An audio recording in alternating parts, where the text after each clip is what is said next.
sio jambazi, ila ungefanyaje? Demu wangu ana upwiri, aliomba nimsaidie. Nikaenda kwao, nimeshafika, niko nje. Niingie. Anaishi na kaka yake, lakini kaka yake siku alikuwa yupo. Ni demu akishua. Kwa kuwa kuna majirani pembeni, ilibidi niingie kwa siri, lakini nilikuta na baraa.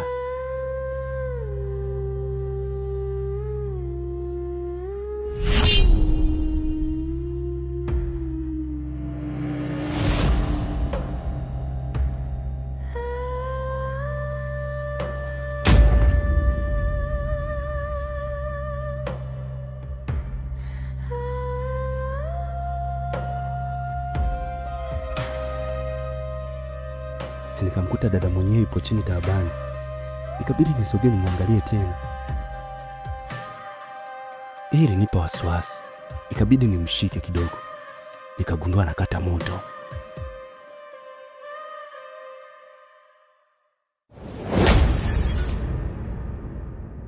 Mungu wangu, umsare, nabidi niondoke.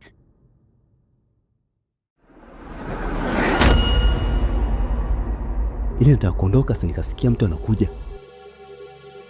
Kabidi niangalia haraka sehemu ya kujificha. Inatisha. Ni dakika 2 ya nyuma. Ilikuwa hivi.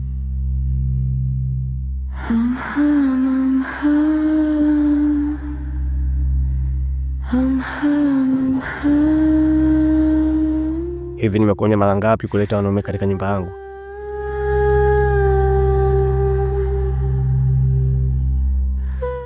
Unakaa kimya, unajibu sio?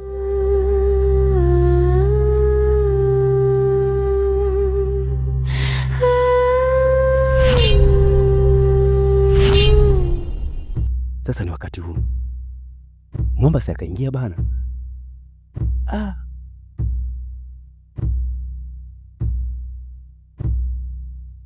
Hey Mungu, nisaidie kwenye msaha huu. Sijui itakuwaje.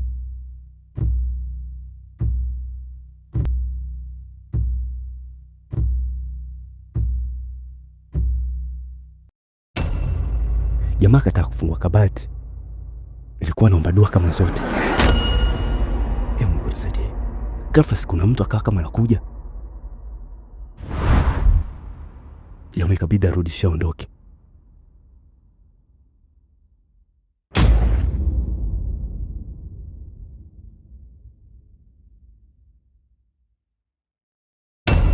Nikaa kama ponapona hivi. Kabidi nifungue niondoke.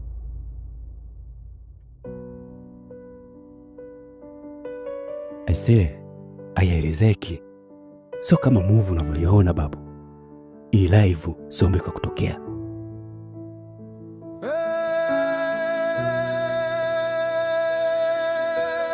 Zamzam,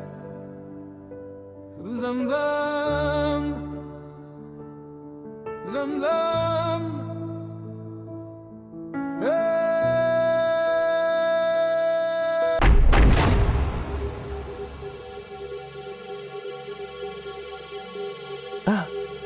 Aisee, ukisikia imeatimba ndo ya leo. Mwamba ile anaingia kuangalia. Nikaona undo mwanya wa kuchomoka. Hapa iwe ngwai, ngwai. Akijitokeza tu mimi namchukua za Jack Chain hapa. Ngoja nivue ndara. Lolote liwe. Ni mwenye sielewa. Mwamba aliniona. Ndani alikuwa na AK-47. Ikabidi anifuate.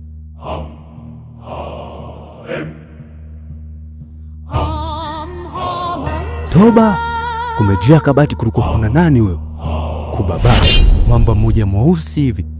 Kama duma. Alikuwa anafanya nini humu ndani? Baada ya matatizo nilifumania mke wangu. Aisee, nilifanya tukio ambalo lilinipa hofu na kuanza kukimbia. Kila kona niliokimbia nilimkuta jamaa mbele yangu.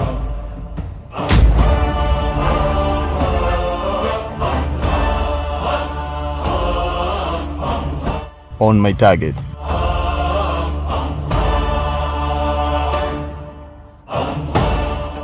anaonekana alikuwa ni muuaji ambaye ni mbobezi katika masuala haya. Kwa awamu hii ilinifanya nimsogelee litakalokuwa na liwe. Turudi muda mchache nyuma. Baada ya ile tukio kutokea kwa yule mpenzi wangu, alivyokuja yule kaka, nilitoka chooni kwa wasiwasi, nikiwa na nyatanyata nikimbie. Nilimtiming sana. Mwisho wa siku nikafungua mlango, lakini aliniona. Si ndo alipotoa AK47 ndani ya kabati yake kwa ajili ya kunikimbiza. Wakati anatoka, sikuna jamaa alikuwa kwenye kabati, lakini swali letu lilibaki, huyu jamaa ni nani na alifikaje hapa? Baada ya pale nilifika nyumbani nikiwa mwenye hofu sana, lakini nilisi jambo linaendelea. Nikamkuta mke wangu akiwa na mwanaume kitandani. Wanaume, mnadhani mnaelewa ni hali gani niliyokuwa nikisikia? Ilinifanya nikafanya tukio baya sana. Niliumia, ilinibidi nifanye hivyo, na hapa ndo mchezo uliendelea. Na jamaa anapiga, sijui ameniketi, na mimi nikaonyesha uwezo kidogo, lakini mwamba pigiki aliniweka ya kwanza, ya pili, ya tatu. Mwisho wa siku akanizidi. Nikasema hapa nikibaki